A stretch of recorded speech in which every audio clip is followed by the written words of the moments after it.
Good morning, good afternoon, good evening, and depending on the cultural traditions of where you live, Happy New Year. It's not too late in some parts of the world. I'm Nicolas Véron. It's my pleasure to introduce this first session of the Financial Statement Series at the Peterson Institute for International Economics in 2025. And we're delighted to talk about topics that may sound nerdy, but it's actually very important for many of our stakeholders, auditor ownership and how that matters for the audit business. And we couldn't have better speakers for that than Maria Borysoff and Liza McAndrew.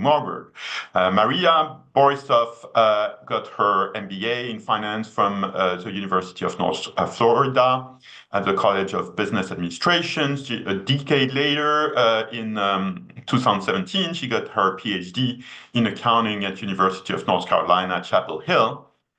She started her career in business in the early 2000s, initially in Ukraine with Interpipe Corporation and manufacturing companies there.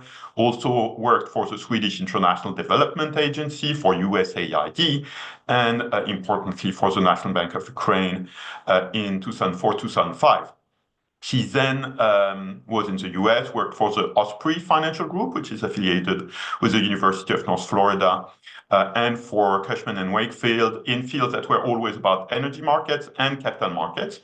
And after her PhD, became an assistant professor at George Mason University at the Costello College of Business, which she started in May 2017. She's also a research fellow at the Kennan Institute of Private Enterprise, and she's teaching accounting, of course. She's also doing research on private equity, which is very germane to our topic today. And she has a lot of policy outreach also for the regulatory community in that area, particularly the US Public Company Accounting Oversight Board, the PCAOB, which has already been represented several times in this series, and which makes my direct segue to Liza. Liza McAndrew Moberg studied at Santa Clara University in Spanish and accounting. In the 90s and early 2000s, she worked for PwC in San Jose in California, in Helsinki in Finland, then in New Jersey. And in 2007, she joined the Securities and Exchange Commission of the United States in Washington, D.C. as counselor to the director of the Office of International Affairs. So she very much has an international perspective on accounting and auditing business. In 2013, she joined the PCAOB, already mentioned, as Director of International Affairs, a position she held until 2022. She now works in various capacities as a policy advisor, including since December 23 in matters of regulatory affairs for the International Financial Reporting Standards Foundation, the IFRS Foundation. She doesn't speak in this capacity today. I have to disclose whenever I mention the IFRS Foundation that its chairman is Erkki Liikanen, who is also the chairman of Bruegel, who is my other employer besides the Peterson Institute, but I don't think it creates a big conflict of interest for the purpose of our conversation. So with that, Maria, over to you. Thank you, Nicolas. Let me share my slides with you. Okay, everything works. Is that correct? Okay. Hello, everyone. My name is Maria Borysoff, and I'm here today to talk about the impact of private equity investments on accounting firms. And this is a relatively new phenomenon, but it has already had a significant impact on the accounting industry. So today, I'm going to talk about the reasons behind this trend, about the potential benefits and risks, and about the concerns that regulators have expressed so far. But first, what I want to do, I want to put us all on the same timeline. Because when we say the trend is recent, what do we mean by that?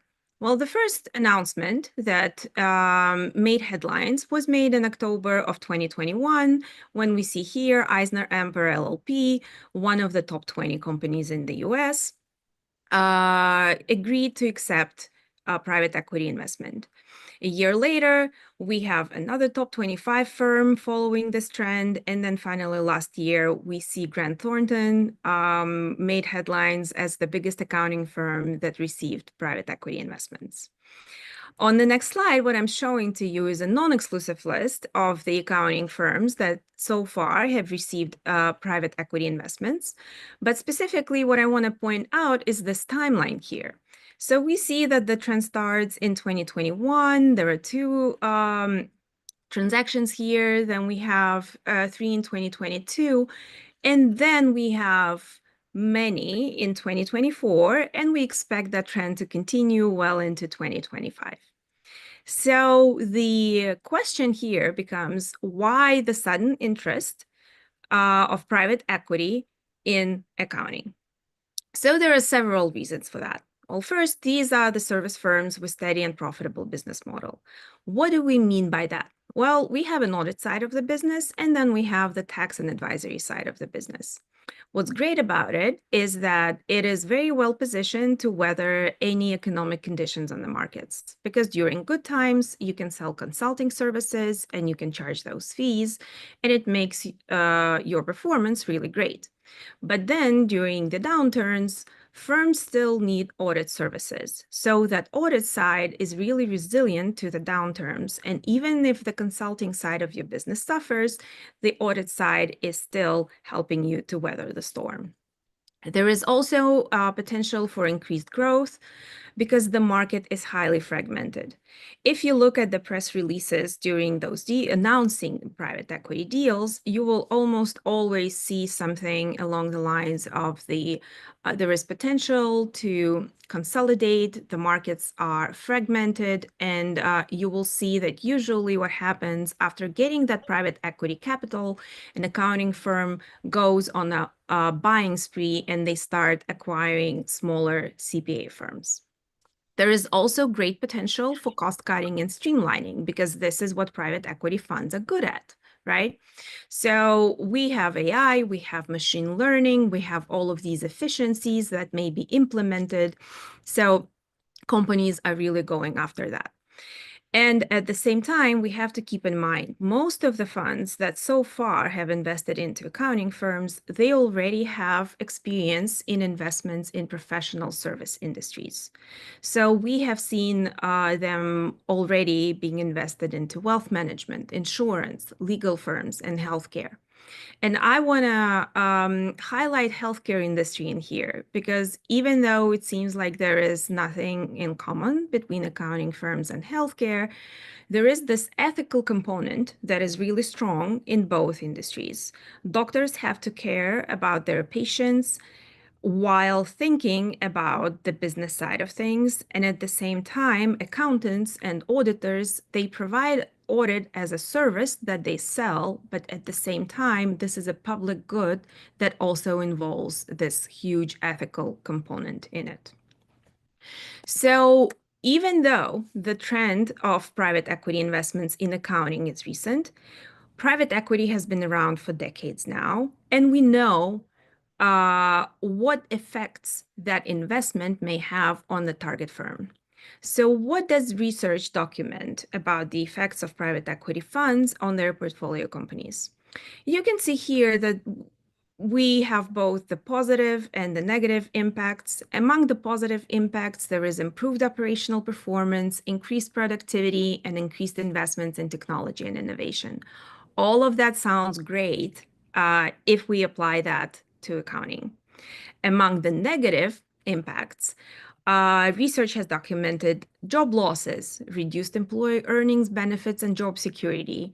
And again, specifically in healthcare setting, because private equity was very active and is very active in that industry now, we see increased mortality rates in nursing homes and increased complications in hospitals.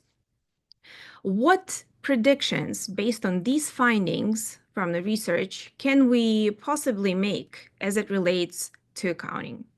Well, we can expect improved audit quality if these private equity stakes go towards investments in technology, in acquisitions, and in talent. We all know that there is currently a shortage of accountants on the job market. So having that capital and really investing into technology and the people is paramount for many accounting companies. There is also a strong incentive for a private equity firm to maintain and enhance the reputation of their portfolio company, because eventually they have to sell it.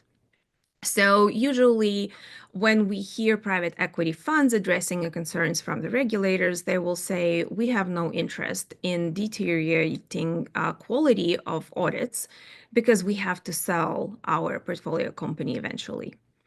Why would we have worsened audit quality? Well, first off, there is a short-term investment horizon. By the nature of private equity, usually they hold their portfolio companies on average for 3 to 5 years. And that is a short time to actually acquire a company and make enough of the improvement to increase that exit price that the private equity fund is after. So that can lead to the workforce reductions and cost-cutting measures that may potentially have a negative impact on the audit quality. And then there are independence concerns. What are those about? So the SEC, approximately a year after the first deal was announced, issued a statement, and they said that the complex transactions that investors that are not traditional accounting firms are pursuing may lead to an elevated risk to an auditor's independence. And then subsequently, in May of 2024, the chief accountant of the SEC called out private equity firms specifically and said that depending on how the investments are structured, they could lead the firm's professionals to question the firm's commitment to both independence and high-quality audits. So here, I would like to specifically highlight the part where he mentions the structure of the investment. Why is that piece important? That piece is important because accounting firms historically are owned by partners who hold a CPA certification, which is a chartered public accountant. And that is a regulatory requirement. When the company decides to accept a private equity investment, it has to undergo a legal change in its structure. And that change is, that new structure that we create is referred to as an alternative practice structure. Let me explain what that entails. So we have an accounting firm here, and we have a private equity firm that approaches the accounting firm. And they decide that they will work together, and the accounting firm accepts the investment from the private equity firm. What happens afterwards is that the accounting firm splits into two parts. The first part is the LLP limited partnership, where the attest services go. So this is the home for the audit services now. And now the second part is the LLC limited liability company, where the tax and advisory services go. And private equity firm actually invests into the LLC portion of the business only. This is a structure that is being pursued so far by all of the transactions that I have seen. And this can be kind of like aha moment for many, because they look at the structure and they say, well, it seems like the advisory part of the business that private equity is involved in is completely insulated from the audit side of the business. So what are the concerns that are being expressed based on?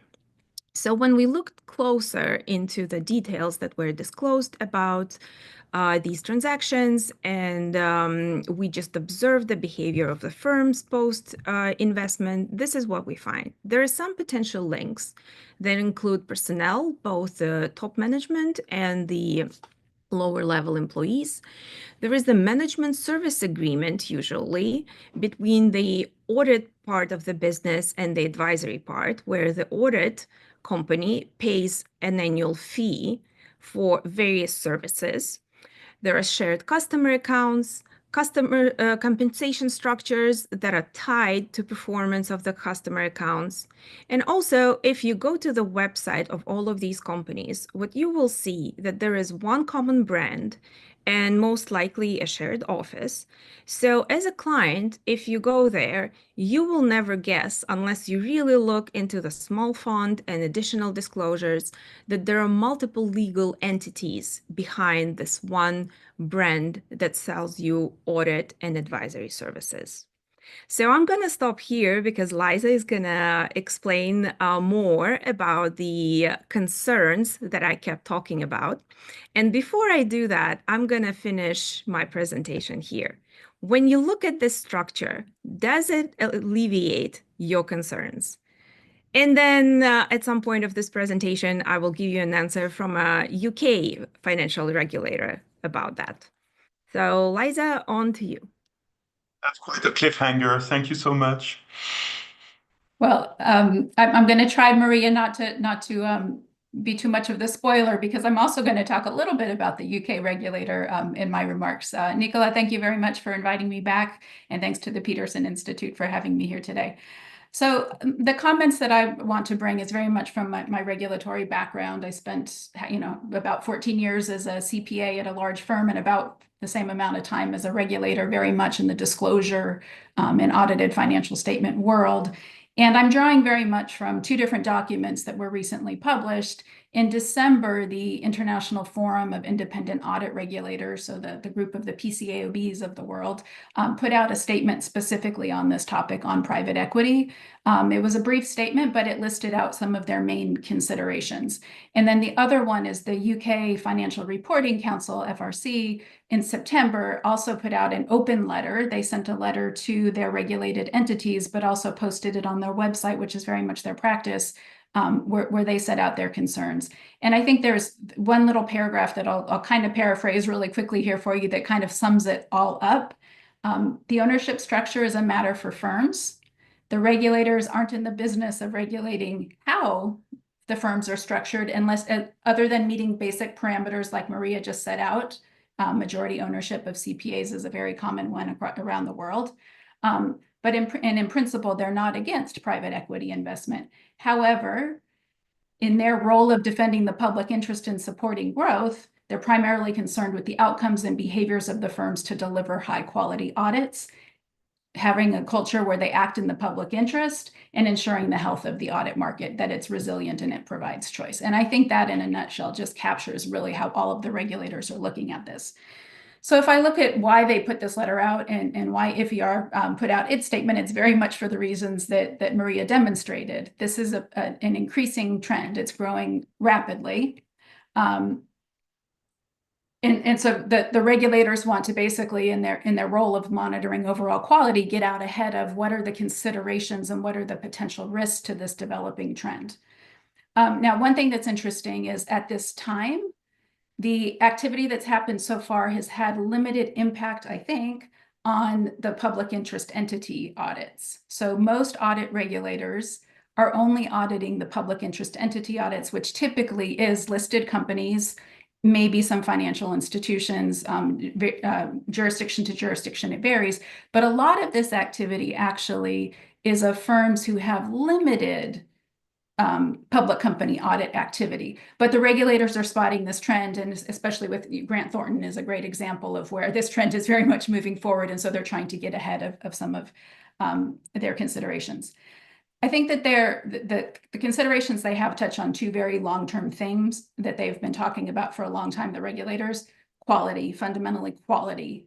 And when they're looking at quality, they're talking primarily about the culture of the firms and whether the governance structures are built in a way that maintains quality and prioritizes quality, and specifically the public interest focus of a mandatory audit over the short-term profits.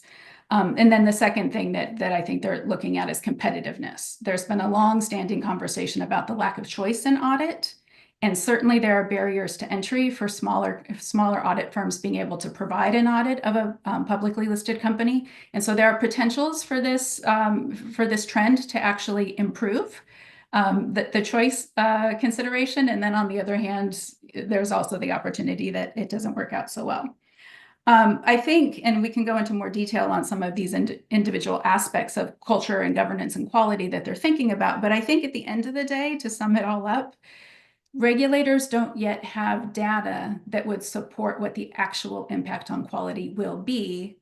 For that matter, it's not really clear what data you could use at all to measure audit quality in this scenario or in any other. And so regulators are finding themselves in a position where they know they need to be on top of this. They know they need to be thinking about the risks as any good regulator would, but it's not super clear exactly what that concern should be. With that, Nicola, I hope I didn't exceed my 5 minutes, and back to you.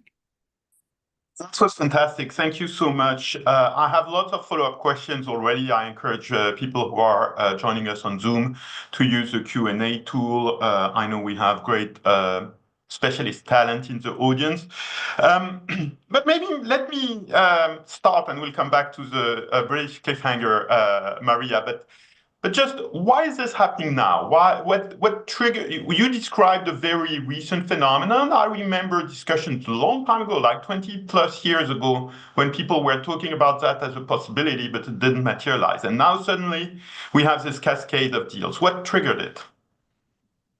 So it is true that there were attempts to actually consolidate that market in professional financial services. Several firms pursued it. It was not very successful back then, 20 years ago. Based on my research into this, well, first, it was really hard at that time to consolidate everything together. When you have multiple firms and they have different cultures and different work styles and workflows, at that time, technology was not as good as it is today to kind of bring everyone on the same page. So that failed, and I feel like today there is huge gap between the big four companies, audit companies, and everyone else there. And that gap, actually, and Liza mentioned that, creates this opportunity for smaller companies to consolidate and actually gain market share and become more competitive. So now it makes sense, given all of the productivity tools that exist now in AI specifically, that is a big talk in this industry, to make a real difference in terms of creating bigger firms that are competitors to the big fours and that are able to provide audits to the listed companies.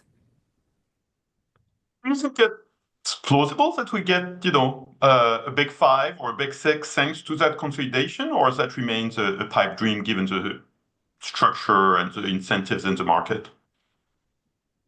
Liza, do you have any thoughts about that? Yeah, it's possible, and it depends on how you measure, right? So there are ways that you measure the size of a firm, and whether it's its overall revenues, whether it's its headcount, whether it's the market cap of the listed companies that it audits. There are a lot of different ways to measure, but is there absolutely the possibility that some of these firms, when I talked about the barrier to entry, there's not a big barrier to entry to become a CPA firm, right? I mean, I'm a CPA. I could become my own firm and offer tax services to all of my neighbors. It's that step up where you can actually serve a multinational client. That's where you really have the big barriers to entry. And even below that, even on a domestic front, a huge challenge for audit firms who want to audit a public company is meeting all of the details of the regulatory requirements. And some would say that has become increasingly difficult in recent years. So in many ways, the private equity investment helps with a lot of those issues. So the PCAOB recently issued a report that said they've observed that where there's more standardization of some of the processes and procedures, you actually get fewer deficiencies.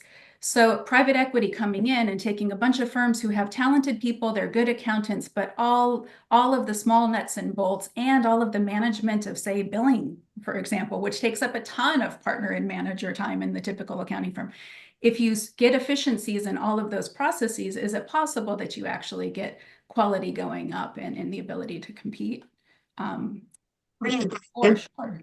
Liza mentioned international expansion because that's one of the biggest barriers to entry, right? Auditing the accounts of a multinational business requires a huge network. Do you see that in the deals you have observed? Are we already at the stage when some of those firms that have private equity investors use the private equity money to expand abroad, or is that just something to watch for the future?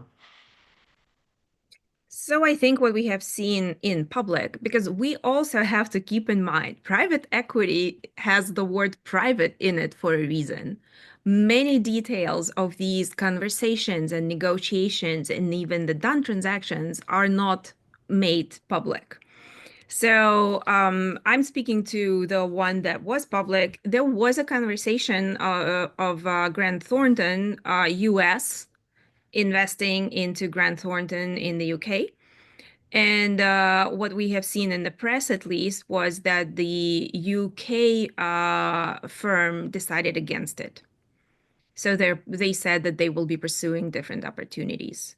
But that is an example of companies wanting to be able to have that selling point to their clients, that we have offices on all of the continents and we can really serve you well. Nicola, maybe one other thought here is that as it is, all of the accounting firms anyway really are structured as individual partnerships, right? And they operate through a network agreement to collaborate with others. But there is a substantive difference between the very largest of the accounting firms, the Big Four, the Big Six, the integration of that central function and how much of a central quality monitoring function there is differs dramatically when you go from there to, say, some of the smaller international networks that we've heard of. So there's, I think in the private equity space, it's very much possible that the number of entities that are available to be a part of those looser networks actually increases. Mm. There is an opposite concern, right? Because when Nykyforovych is mentioning that possibility in the Q&A, if you get a Big Four to buy one of those firms, that can be an exit strategy for the private equity firm. So maybe Maria, can you get us a sense of that?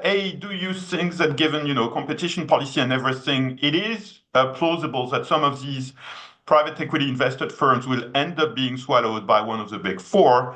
And B, more generally, if that's not the only possibility, what are the other exit strategies? How can those private equity firms make a profit by exiting their investment? So actually, that is a great question, and everyone wants to know, including myself. What is good about us actually changing the date, right, from the original date to this date, is that we now have one exit that was just announced last week. So Citrin Cooperman, the accounting firm that accepted a private equity investment from, you have that. Yes, great. You came prepared. I feel prepared. For our audience, an explanation is necessary. We originally planned this for the 9th of January, but then it was declared a day of mourning for the death of former President Carter in the US, and therefore we had to reschedule. Yes, so now, instead of speculating, at least we have one observation of an actual exit. So Citrin Cooperman accepted the private equity investment from the New Mountain Capital in 2022. And last week, it was announced that New Mountain, which is a private equity firm, is selling their stake to Blackstone. So here, what we see is a sale from a private equity firm to a bigger private equity firm. And that is a plausible strategy because New Mountain came in. Well, first, now we have a documented time horizon. So it was 3 years that New Mountain kept Citrin Cooperman in its portfolio. The implication of that is, what can you meaningfully do to drive that exit multiple? And when I say exit multiple, that is the increase in price of the portfolio company between the investment date and the exit date from that investment. So selling to even a bigger private equity firm makes sense because now that private equity firm, I think this is the logic, believes that with more capital and more advice, because it is possible to drive that business and grow that business even further.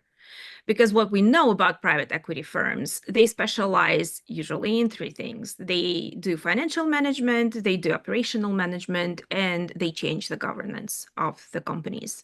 So here it is actually like an ideal setting where all of those come together. And if used in a good way, this will propel the real growth of that accounting firm going forward. Now, in terms of selling to a Big Four, I cannot speak to that. I can tell you that I try to talk to people from Big Fours, and everyone starts that conversation by saying that you cannot cite me, you cannot say anything, this is off record.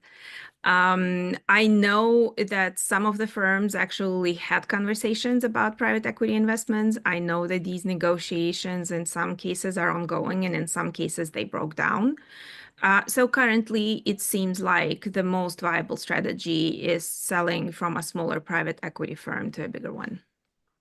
Blackstone, well, when I mention Blackstone, of course, I think of the late Pete Peterson, who was one of its co-founders and gave his name also to our institute. Blackstone obviously has an exit strategy of their own, right? So if it's not selling to a Big Four, what could it be? Is it plausible that these entities, and you explained the structure, could in the end go public? What are the alternatives? So that is a complicated question, which I do not have an answer to, because there is still this implication of the requirement that the attest services have to be owned by the CPAs, as we already discussed. Just sorry for interrupting, but that requirement is basically the same in the US and in other jurisdictions, or are there big variations about that?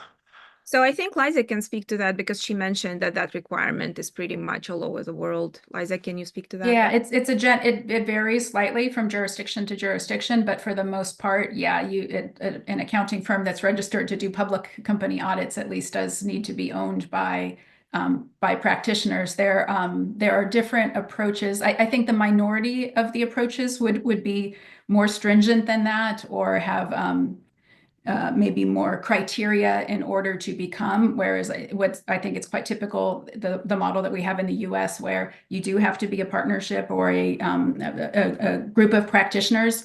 You are able to register as long as you are, you hold your licenses to be a practitioner, and any exit of you from that registration would be based on if there's an enforcement action. So it's not like there's kind of a criteria that you need to meet first to prove your quality in order to get in. It's more, you by default can get in if you meet basic criteria, and you can get kicked out if you don't behave well. That's right. Thanks for that. Back to you, Maria. Yeah, so I think it's hard to say whether there is a need for separation again, right? That the advisory part of the business goes public, for example, and then the attest part of the business stays private. Again, that is has its own implications, because like I said, if you go to websites of any of those companies, they do not position themselves as different legal entities. They position themselves as one single brand, one company that actually can cater to multiple needs of clients, right? That is the point. We can give you attest services, but we also have all of these other services that we can provide you with. So the going public strategy is a big question mark at the moment. Yeah, Nicolas, if I can build on that sure. one a little bit more. I mean, again, let's look to the UK for just a second. The UK has just finished its transitional stage for an initiative they started in 2020, which was for operational separation of the Big Four firms. And they didn't endeavor to separate them legally. They said your attest function and your advisory function should operationally be separate in order to ensure that the attest side has the right governance and the right decision-making around it, that it is a standalone, viable practice, but it still has the ability and makes good decisions for audit quality, not for maximizing profit on the advisory side. but still has access to all of the experts that are on the advisory side because the firms made their case for, we actually do draw on that expertise and that real live market experience to make our audits better. And so I think that when we look at the private equity, how they actually would separate the attest function from the advisory function, and some of these quality questions that we have around it, also the profitability questions, right, around it. I think the UK experiment is going to give us a lot of analogous considerations to look at. It's a moment to get back to Maria's teaser about the UK, right? What is it that you had in mind when you mentioned it at the end of your presentation? Yes, so let me share this slide with you. In the US, usually when you show this and you explain the changes in the structure, people would usually say, well, this should be enough. We obviously see that there are two independent legal entities. And then in the UK, this is what the quote from the Financial Times that was published in September of 2024. So they say that the regulators would judge the control of the PE investor, right, over the accounting firm, would be judged by reference to economic substance, so going back to the comments by Liza, and not just the legal form. So I think it is important to understand the viewpoints of different regulators here in the US, for example, and there in the UK. Because currently here, private equity funds would use the alternative practice structure as an argument to the complete independence of the attest services from the advisory. And then in the UK, the regulators are already saying, well, the legal separation may actually be not the only thing that we care about.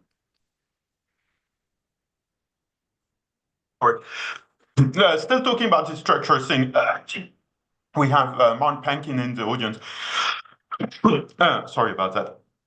Who mentioned a CPA firm called CBIZ, which is a publicly traded firm, CBIZ, which owns CBIZ CPAs, and with an alternative practice structure and a governing board at the CPA firms that is independent from the parent company CBIZ Inc. I don't know if you know that case. I didn't know it, so maybe that's too nerdy, but any comment about that one? No, I'm not familiar with this example. So that would be interesting to explore, maybe if Mark Pankin wants to give us more insight. I guess it's a US company.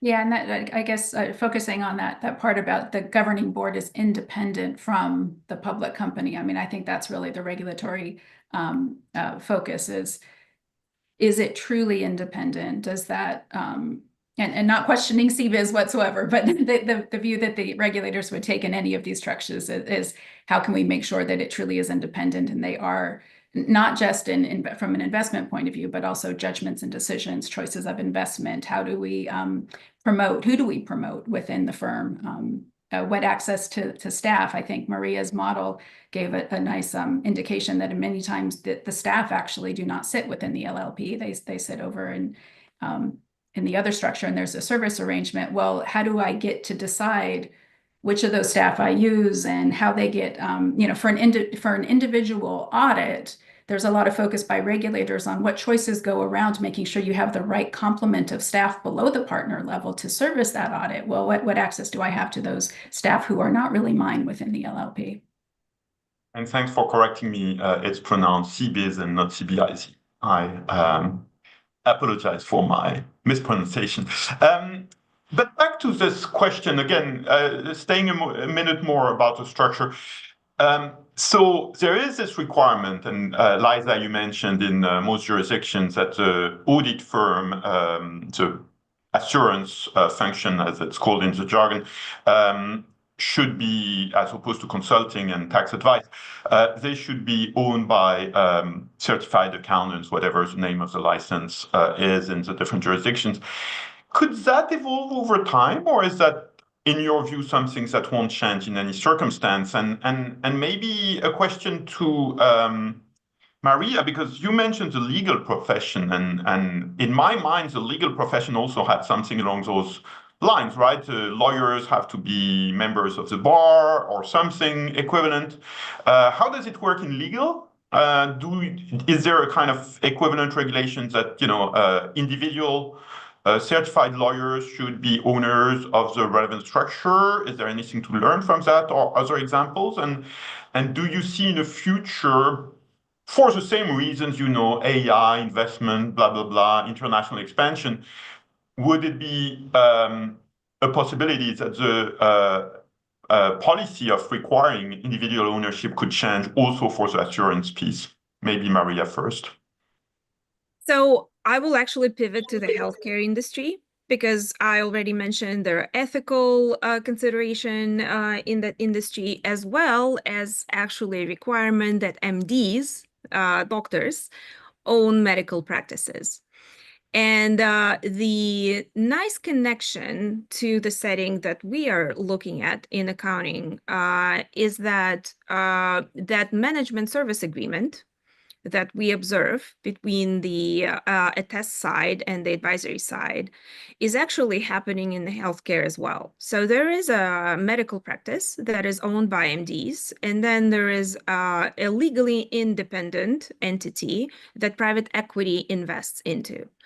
And they also have the management service agreement.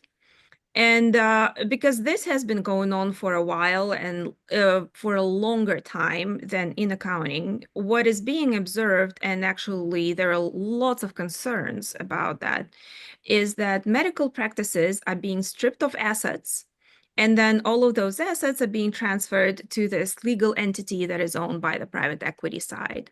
And then under that management service agreement, the medical practice pays to this legal entity the fees for for the use of the facilities, for example, for the use of the equipment, for the billing services that that site provides, and everything else that you can imagine is involved in running the business.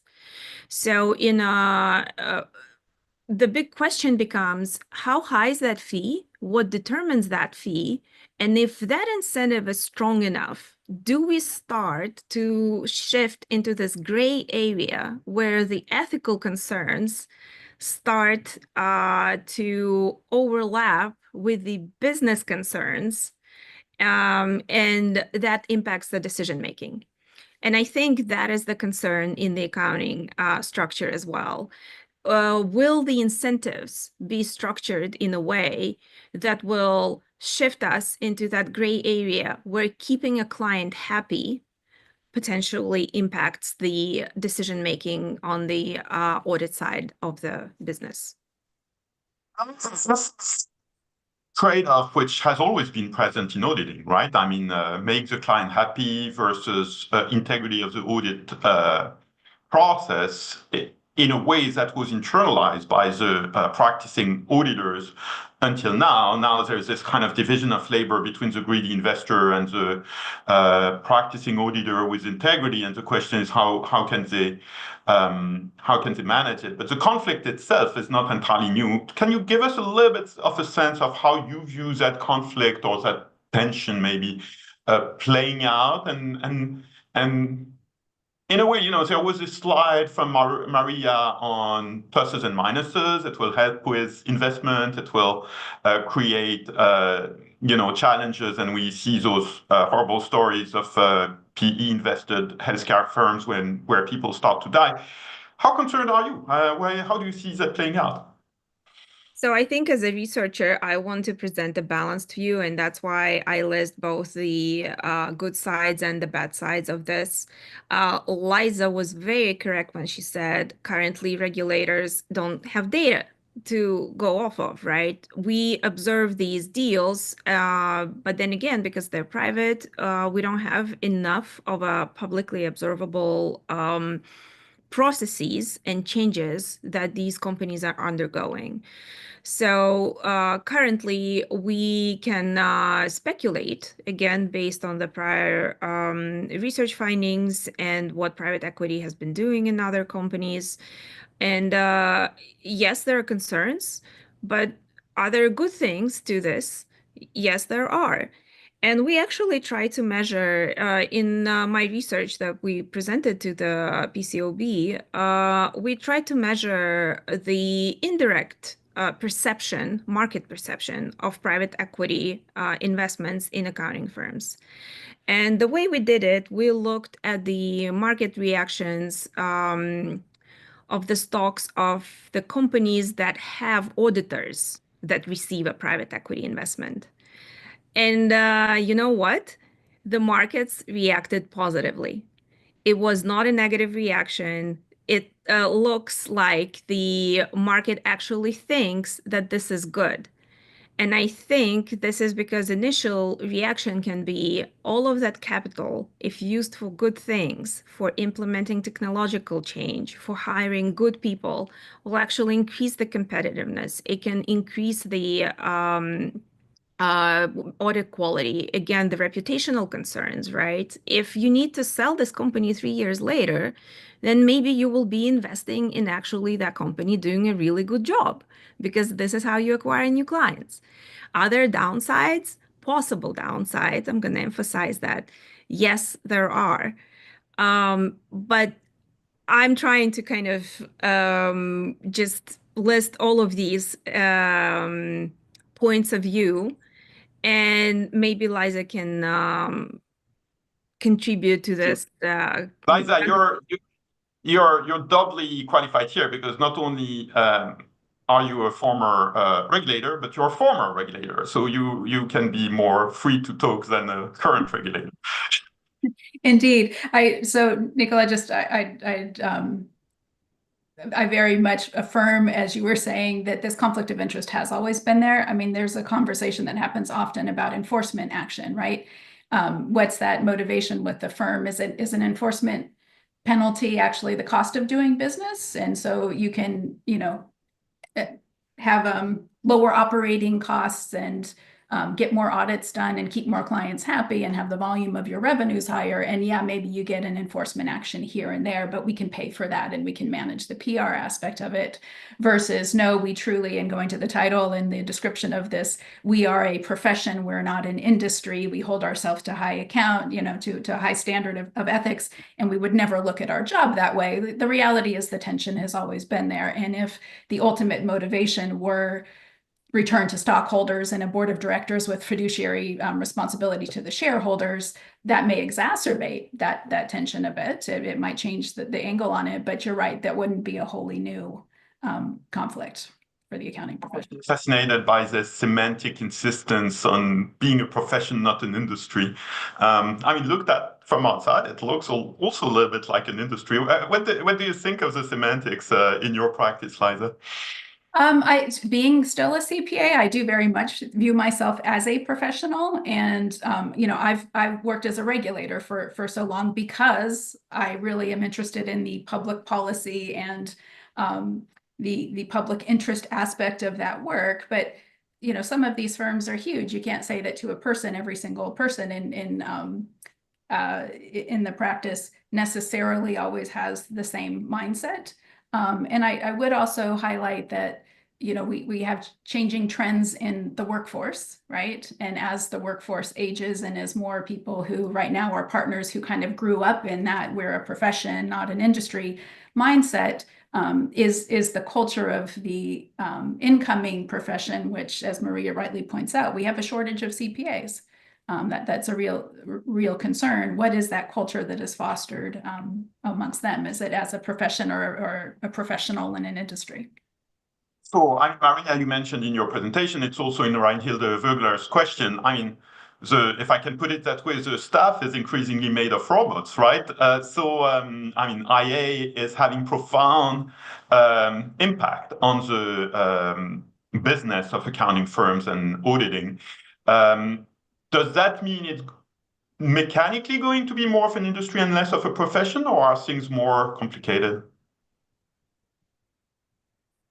From what I've heard from the partners in accounting firms, because I attended the presentation that was specifically about that, what are the changes that accounting firms are undergoing when they implement AI? And everyone agreed that it's not that AI is gonna replace people. It's the people with AI skills, CPAs with AI skills are gonna replace CPAs without the AI skills. So I think this is an important thing to keep in mind when we think about that. So there will still be competition on the job market for really good people with high competency levels. They can still think of themselves as professionals, as with Yeah. the kind of mindset that Liza referred to, right? So it's not just the computer who will be doing this. There will be people involved. Yeah, one of again, the PCA recently put out a spotlight report that it was specifically on culture, and one of their observations was, I mentioned before, more standardization actually brings down deficiencies, but on the other side, they also observe that more kind of offshoring of the work, or using specialized service centers for some of the procedures might impair younger professionals developing those core foundational skills that when they, over the years, as you have more exposure to sticky situations, and you have to practice professional skepticism, but you have to cut your teeth on something that's a little bit easier before you have the really complicated, my client is trying to change their earnings for the period. So I think that's an interesting point on, as there's more investment in AI, how is it that we actually develop these professionals who do have, they're auditors with skepticism with AI skills versus I used AI and now I might be done. If you're an auditor and you've never actually done an inventory, can you really understand how an inventory can be manipulated, right? Indeed. So, Liza, actually, both of you mentioned audit quality, but Liza, this question is for you because I know that the PCAOB has been trying for years to develop audit quality measurement metrics, assessment in the most, kind of precise and specific and, if possible, quantitative way. My impression of our debate is that the fact that the ownership structure becomes a bit more capitalistic one way or another means that regulators will be increasingly important, right? So essentially, we will need more input from regulators to make sure the integrity of the audit process is there, maybe than was the case in the past. Not to say it's an entire shift of responsibility from the auditors to the regulators, because that would not be workable. But it seems to me that there is a little bit of that rebalancing. Am I wrong? And also, can you tell us more about what the PCAOB managed to achieve in terms of audit quality measurement? Yeah, so a little contentious at the moment. So the PCAOB recently finalized a requirement that requires certain metrics to be made disclosed about the firm overall, as well as individual audit engagements. And previously they had an initiative on audit quality indicators to try to come up with audit quality indicators. Now their metrics, I think, you observe amongst the regulators that they are trying to differentiate a little bit audit quality indicators versus metrics because of this inability to really clearly say these factors are the ones that change audit quality, right? Right, the PCAOB finalized that standard. It's with the SEC now to approve it, in the SEC, I understand, recently extended its comment period, which means it will continue into the next commission to decide whether to approve that standard. But I would say, Nicola, more generally, not specific to the SEC rulemaking, I mean, I think at the end of the day, if the regulators are finding deficiencies in the audit, that means something needs to be improved. And really, it's less about the audit quality indicators than what they call root cause analysis. Why are these problems happening, and what needs to happen to fix it? And again, the motivation always should have been there, with or without private equity, but it's this will be an interesting case study that private equity has a motivation in a short time frame to identify what are those problems so that we have a better reputation, which means better profitability for their ultimate exit strategy. So I think a long way to say, Nicola, I think it's that root cause analysis, what's really behind the problems and how do you fix that, much more so than specifically audit quality indicators. So audit quality indicators idea is still live, or is there any? I'm sorry, I'm displaying my ignorance here because I've not been watching that field enough in the last few years. So any developments on that front? Because it sounds like a good idea. Yeah, so what I've observed in general is the narrative shifted over the past, I would say, 5 to 8 years from talking a lot about measures of audit quality into being more robust in the conversation around culture. So the UK FRC did a thematic review in 2018. We keep talking about the UK FRC. They do really exciting things. They put out a thematic review, and there's a report on their website in 2018 around audit firm culture. And at the time they did that, amongst the regulatory community, it was, well, yeah, you're right, but we don't really know how to talk about it. It's not really in our standard. Like governance is in our standard, independence is in our standard, ethical behavior, but culture and how you look at culture, how you measure it, how you would write an inspection finding on it was a little bit more loose. And I think the UK really went all in this narrative around it, that now you see the PCAOB put out a report at the end of last year, a spotlight on audit firm culture. I think that's where you're going to see the conversation much more than efforts at discrete measures of audit quality. Very interesting. We talked about the US, we talked about the UK. Any other jurisdiction in the world that, sticks its neck in this debate? Or at this point, is it just, a kind of London and New York and London story? I'm just curious about what you hear from elsewhere in the world, maybe Maria. I have read the document, but that document was provided to me by Liza from Japan, correct, Liza? IFIAR is headquartered in Japan, yeah. Yes, so I will let you answer that It's question. an international organization, right? That's IFIAR Secretariat, which happens to be in Tokyo, but it could be in, on Easter Island as well, right? Yeah, that's right. And it's a consensus organization made of, its board is members of the regulators from around the world, and they operate by consensus. So yes, it's very much an international organization. But Nicolas, was your question more specifically trends on private equity investment around the world? That's our theme today. Is that an issue that at this point, just because private equity, frankly, is more developed in the US and the UK, is it an issue that only shows up in those jurisdictions? And Maria, you've rightly emphasized that this is a recent emerging issue. Or do we see also some trends developing in other jurisdictions already, or do you expect that to show up? Liza. Oh, thanks. Sorry. So yeah, I haven't heard about it pervasively in the rest of the world. So I think it very much follows where you have active private equity investment. They're investing in those markets. So while it was an IFIAR statement, I think that there are themes that you see in the statement that you've heard from some of the other larger regulators around the world, and a lot less concern or statements being made in, say, Asia, Africa, Latin America. It's also probably the case, but I may be mistaken about it, that the PCAOB and the FRC are simply the two largest audit regulators in the world, right? Yeah, they are, with CPAB in Canada also being also a very forward-thinking and very active on the culture debate as well. That's right.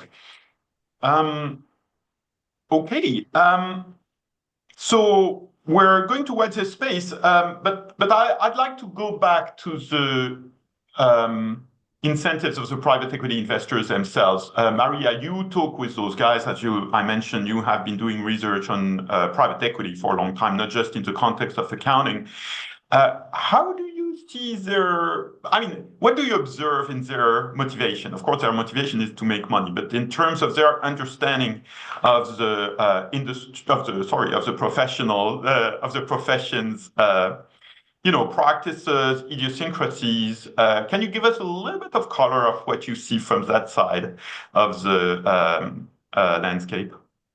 I think the main trend that we see is that the private equity investor comes in and acquires a stake in the accounting firm. And then you will see that all of these companies start pursuing a so-called roll-up strategy. And in private equity, what we mean by a roll-up strategy is you start buying other practices that are within the same industry as you are. And there can be different approaches there because sometimes companies start buying other companies that in close proximity. So this is just gaining market share in the local market that they are located in. And then other companies actually start investing into CPA firms elsewhere. So you are covering the wider geography, and that connects us to that question that companies want to be able to service their clients all over the country. We know United States is a big country and we have multiple states and regulations and all of these things. The main trend, I would say, given the short time horizon there, is currently the industry is undergoing the consolidation. So we are buying smaller players and we are creating these bigger companies with higher competencies and higher levels of investment into the workforce and the technologies that help to deliver the product. I think we're at an hour, so I would have tons more questions as usual, but 1 hour goes very fast. Thank you so much. This was extraordinarily informative on an emerging trend. Not all emerging trends are about Bitcoin and central bank digital currencies in finance, so we're very attuned to trying to find them in other areas at the Peterson Institute. Very, very thought-provoking conversation. Thanks so much to Liza, McAndrew, Moberg, and Maria Borysoff for their insights today. Thank you. Thank you.